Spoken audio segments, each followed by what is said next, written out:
you. Harold G is our table topics master today. If you can unmute and take us into table topics. Harold G. Thank you, Lavinia. Fellow Toastmasters, you can relax and enjoy a wonderful topic you can talk about. The intent of table topics is to help you organize and present us impromptu speech. This is excellent exercise. If you've ever been in a job interview, you realize how this can be so very helpful. Now, I have about 10 topics. Anyway, I'm going to start, relax, enjoy these topics. Some of them are refreshing. What makes you smile? Shawnte. Harold G, everything makes me smile. I absolutely, positively love to smile because I think, one, that is what absolutely keeps me youthful. But two, I also just believe in the laws of attraction. And so if I put good energy out in the world, then good energy is going to come back to me. So I am going to promulgate and say that I love to smile because smiling is fun.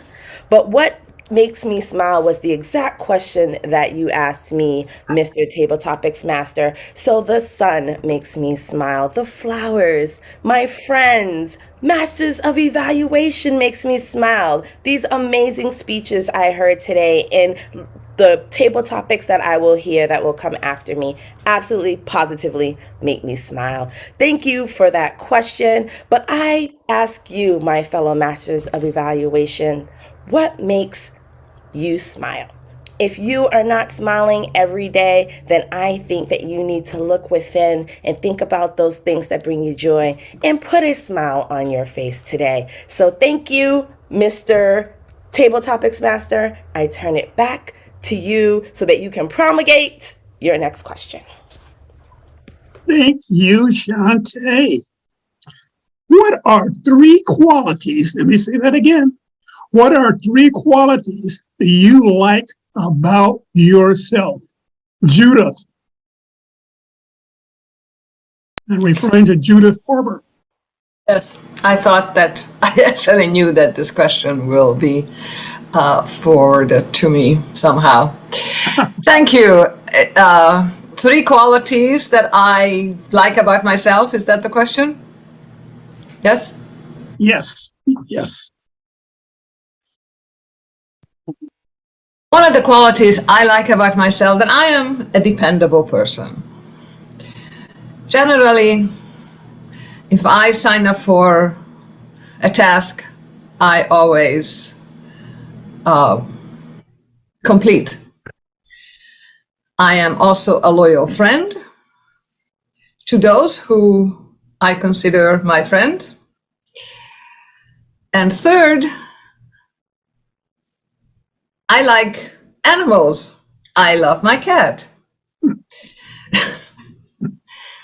And sometimes, not always, but generally, these are the three qualities, but mainly that I am dependable. I always show up. And that's, thank you, Mr. Table Topics. Thank you, Judith. Now, think about this. What is your most beloved childhood memory? Let me say that again. What is your most beloved childhood memory? John White. There's so many ways to go with this. I could do a wholesome Christmas day in Maryland, where a rare day where it snowed and my brother and I were dressed in our football outfits that we received as a Christmas gift, and I was older than him, so I was able to dominate him athletically, a fact that would not continue for much longer. Or I could tell you a wild story that foreshadowed the wild party days of my life and my family. Let me talk about the latter if I could. My favorite was my dad used to have a family company get together. And it was back in the days where you could just eat and drink whatever you want. So the adults were doing their things. I mean, it was so crazy, like even white people were dancing. That's kind of the setting, if you will. And the kids could eat whatever they want. I had like 7 good humor bars. Do you remember good humor bars? And it was just raucous. My mom wasn't there for a reason. It was just total debauchery. And I remember my dad trying to get beer from a guy who had financed the party at a discount because my dad was having a poker game the next day. It was the first time I saw my dad get mad, like irate. And it was kind of scary, but also kind of fun to know my dad just wasn't a nice guy. And I would, I don't know that there was a point to it, but I remember just seeing my dad in a different light. And I remember some ladies taking care of us. And while my dad was having the beer, they gave us sodas and things of that sort. So I remember just enjoying seeing my dad in a different way, having a lot of fun and seeing white people dance. That will always stay with me. Back to you, Harold G. Thank you, John. Why? Where do you find inspiration? Where do you find inspiration, David Ryan?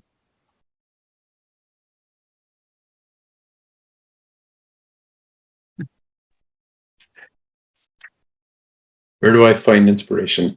I could find inspiration from John and break into a little bit of a no. Oh, I won't go there. No. I do find inspiration from John White, but just not in a dancing kind of a way. Where do I find inspiration?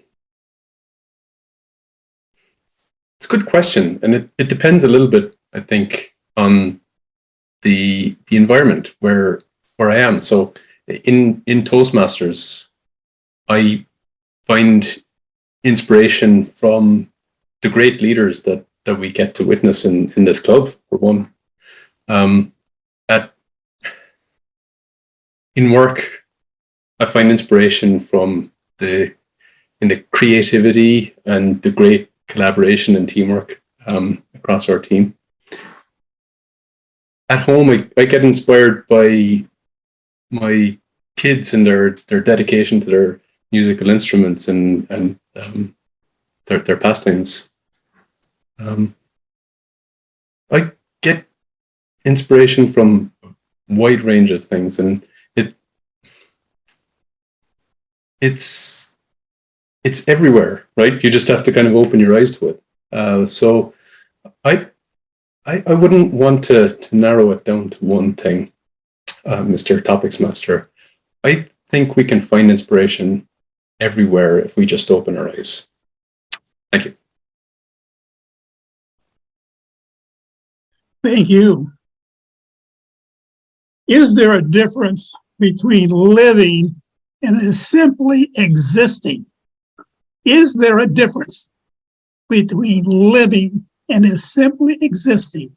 Pauline Chin. Thank you, Harold. That is you opening a path for me to go philosophical here. So thank you very much for that. I do believe there is a difference between existing and living. And I would say that this has been something that we might not have thought about previously when we were all busy with our lives, work, family, friends, and everything. But then I'm going to use what Vicky has been using, which is, I think, kaboom, is we all got thrown into this. Now we finally have a chance to slow down because of all the lockdowns and all the things that we got restricted to really look at life. What is really worth living? And for me personally, I do not want to exist anymore. I have actually stepped away from existence and have started really looking at my own life and see how I could really be living versus existing. And I got a blank here because this is such an emotional question for me, because this has all actually been my life for the last almost year. But I would say that I would encourage that everybody does reflect on their lives and really give yourself the permission the permission to be the authentic you. And I want to echo back to this meeting is that we're talking about, living your purpose, finding the goals, and really doing something that matters. Thank you very much. Back to you, Mr. Table Topic Master. Thank you. What are you most grateful for? What are you most grateful for? Michael McDonald.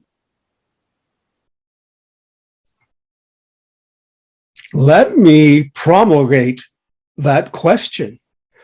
I am most grateful that I wake up in the morning and that I can experience another day. I am so grateful that I am not just existing in this world, that I am living my life. Life to me is a journey. And my motto is buckle up, hold on, and enjoy the ride. I am grateful that my friend Death has not knocked on my door and say, Michael, it's time. And if he does knock on my door and say it is time, I'm okay, I'm ready to go. I am grateful that I am able to embrace my curiosity. Curiosity inspires me. I am grateful for the kids that I teach public speaking. I am inspired by who they are and what they have to say. I am grateful that I am able to embrace the child in me and that I can have fun in life. I am grateful for many, many things. And it is for that I am very grateful. I'm grateful for what I have, not for what I want. I'm here for a limited time, and I really want to be able to embrace the excitement of living. What are you grateful for? Back to you, Table Topics Master. Thank you, Ms. McDonald. What is the most desirable trait another person can possess? What is the most desirable trait another person can possess? Scott Oliver.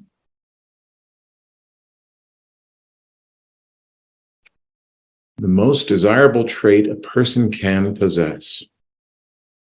Fellow Toastmasters, if anything, Thanksgiving is just around the corner, and gratitude, I believe, is probably the most important thing in my life. And I guess if it's the most important thing in my life, it's the most important trait a person can possess that I look at them. I listened to the great phrase that Michael just laid down. He said, I'm grateful for what I have, not for what I want. And I think about the people that inspire me the most in life. And those are the people that realize that they take what they're given and they make the most of it. And they make a difference in other people's lives. So I think that's all rooted in the process of gratitude. If you want to have more gratitude, here's a challenge for you. Get out a legal pad, number it from 1 to 100, and start writing the things that you're grateful for. It's an interesting exercise. It's pretty easy for the first 10, 15, or 20 items that you start digging into, right? You're grateful for your family. You're grateful for your brother, your sister, your mom, your dad. You're grateful for a great place to work. Pretty soon, you get to the 70s and 80s, you're grateful for a little bit of warm sunshine on your shoulder. And then that leads to, well, I guess I'm grateful for John Denver songs, which really isn't true, but I got to fill out this list of 100. Fellow Toastmasters, gratitude is an exercise. It's a daily process. If you take it on, you can really refine your process of gratitude. Back to you. Thank you. Have you done anything lately worth remembering? Have you done anything lately worth remembering? Kathy Joyce.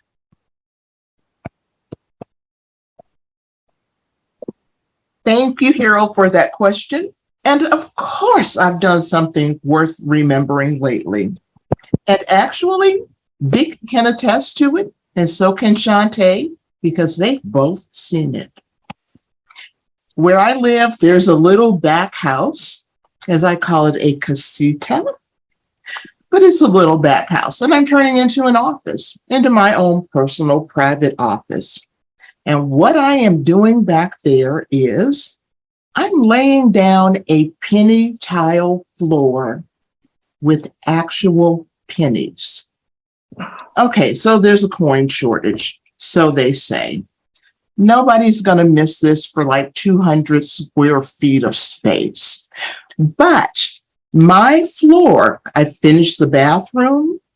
It is like wonderful. I'm working on the main room and I'm making it with different hexagons, with different patterns within the hexagons. What is going to happen with this is when I am dead and gone, that is going to be a space that somebody is going to walk into. I don't think that they're going to feel like, who put that thing down there? Why would they ever do something like that? I think that they will be so amazed by what it looks like until they'll want to keep it. So that's something to be remembered by. And as I got through the end of that, I realized, oh my goodness, I forgot the question because I started thinking about the floor. Back to you, Mr. Table Topics Master. Thank you so very much. What do you wish you spent more time doing 5 years ago? What do you wish you spent more time doing 5 years ago? Miss Shabazz. Miss Muriel Shabazz. Okay, what do I wish I had spent time doing 5 years ago, Hal? Is that the question? Well, Mr. Table Topics Master, fellow Toastmasters, and guests, what I wish I had spent doing 5 years ago was being more accepting of people. I have a grandchild. I should say grand. She's over 21. And she has decided to be binary. And I have found that that has been extremely challenging for me. And so it was shared with me that love is about acceptance. It's not about caring for someone and making sure that they have a roof over their head and food to eat and clothes on their back. It's more about accepting who they have decided to be. And so 5 years ago, when my grand came out to say that she is non-binary, which shocked some of us, I wish at that time I would have been more accepting of her decision.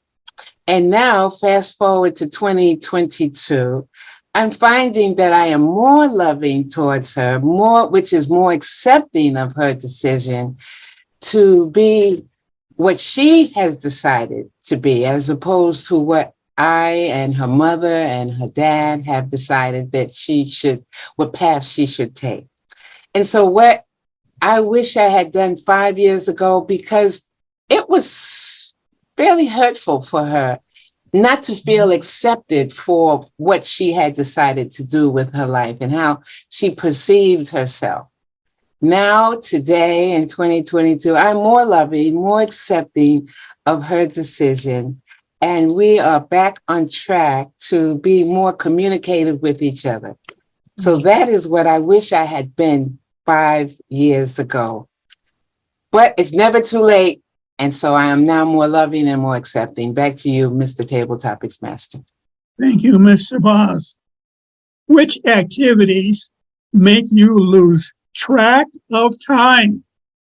Which activities make you lose track of time? Aprille.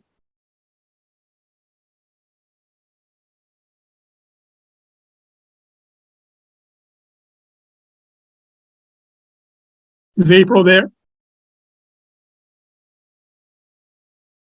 Am I mispronouncing your name? I'm here for you, and I'm here for me. Here we go. What activities make me lose track of time? Okay, here we go. Watching Longmire reruns.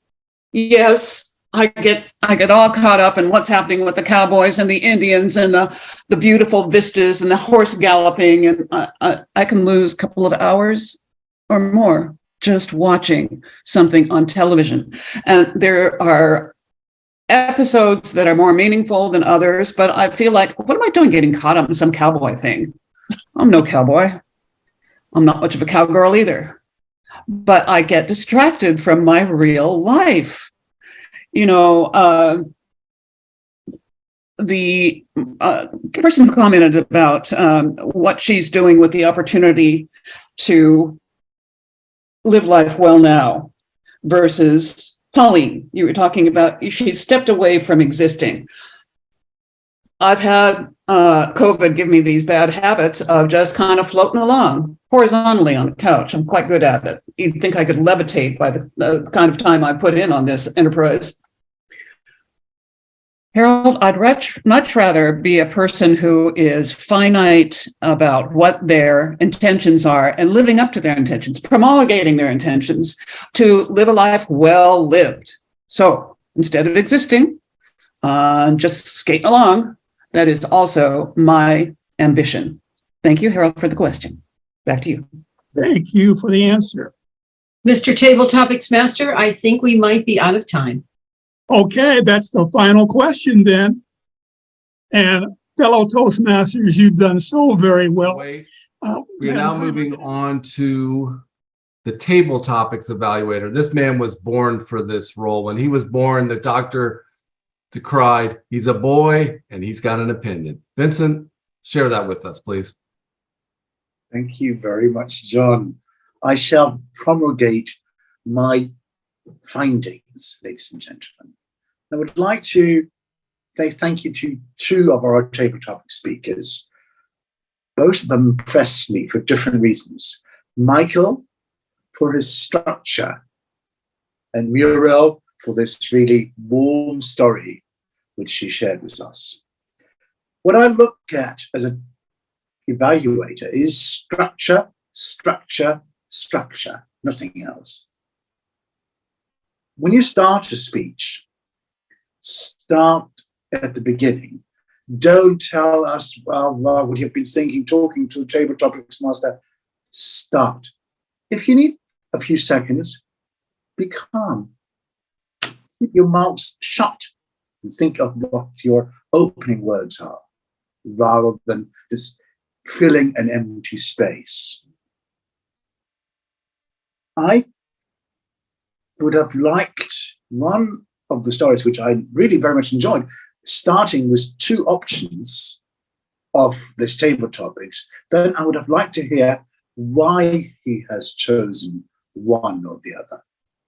At least that was important to me. I enjoyed the call to action.